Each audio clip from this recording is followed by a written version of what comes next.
I used to live in a small cottage in the country. It was quite secluded, and there were only 2 buses a day that went past my home.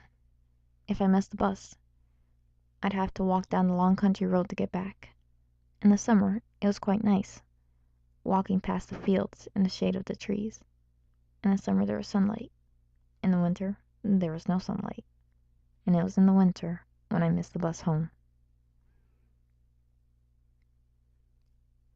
I'd been working late at the office and had to take the later train home instead of my usual one. As I sat on the train, I watched as the sun slowly sank beneath the rolling hills of the countryside. It was getting dark outside. I got off at my stop and started walking towards the bus stop.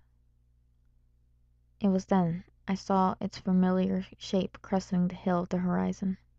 I knew I couldn't miss the bus. If I did, I'd have to walk home in the dark. I jogged to the stop and managed to reach it before the bus did. I held out my hand to stop the bus, but the bus didn't stop. The driver just kept going. Now obviously, I was annoyed. But I knew swearing and cursing wouldn't help my current situation. Instead, I started walking home. It was at least 3 miles to my house, which is a lot for one person to walk alone on the dark, cold winter's night. But I still persevered. The dead leaves beneath my feet made a satisfying crunch as I walked over them. But it wasn't so satisfying when I heard the same noise coming from behind me. I knew I was alone. I checked several times during the walk to soothe my paranoia, but now I couldn't even consider turning around just in case. Just in case I would find something as horrifying as the things that often appeared in my nightmares. I ignored the crunching and carried on, but I started to speed up at this point, hoping I could outrun the noises, but I couldn't. As I moved faster, the noises behind me moved faster too. They started to sound closer and closer. I started to run when I heard the breathing, the deep, croaky, terrifying breathing of the thing following me. I ran fast, but the thing did too. Adrenaline gave me a boost, but fear powered me throughout. I wasn't gonna let that thing get me. I was determined. I kept running, while the breaths behind me became shallower and shallower. I kept running, while the crunching leaves sounded quieter and quieter. I kept running because I couldn't stop. I didn't stop until I reached my house. I quickly unlocked the door and slammed it shut behind me before stumbling through the onyx black darkness and tumbling into the cupboard under the stairs. The cupboard was my safe place. I always felt safer in confined spaces. If I ever had a panic attack or worked myself into a fear frenzy, I just hide under there, as I did that night. I curled up in the blankets I'd left there and fell asleep.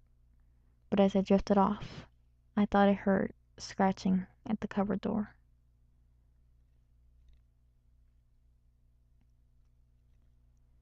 Some hours later, I was awoken by sunlight pouring through the cracks of the door. I slowly opened the door and peered out, half expecting a monster to lunge for me. Instead, I was greeted by my cat, Snowball. I noticed her food bowls were empty. "So that's why you were scratching on the door last night," I cooed. "You were hungry, weren't you, Poppet?" I emptied a sachet of cat food into the bowl for her and brewed myself a cup of coffee. Suddenly, I heard a floorboard creak upstairs. I grabbed a knife from the drawer and quietly walked upstairs, keeping on guard at all times. When I reached the top of the stairs, I saw the landing was empty. Cautiously, I opened the door to my bedroom and checked in there. It was empty too. So was the bathroom, and so was my study. Everywhere was empty. I told myself to stop being so paranoid. It was an old cottage, and the beams were probably weak and creaky. I retrieved my cup of coffee from downstairs and started to do some work in my study. For today, I could work from home, which meant I didn't have to run down any country roads late at night, being chased by a boogeyman.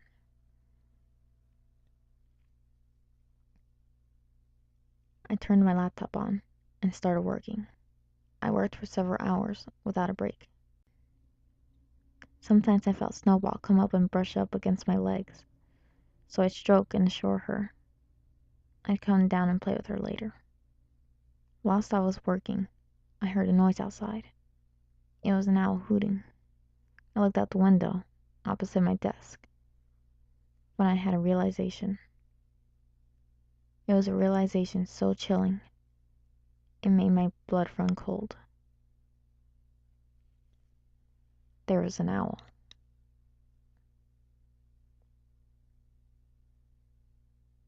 It was still dark outside. My house was dark when I got home, but now the lights were on. I wasn't woken up by sunlight. Someone or something turned the lights on. The house wasn't empty.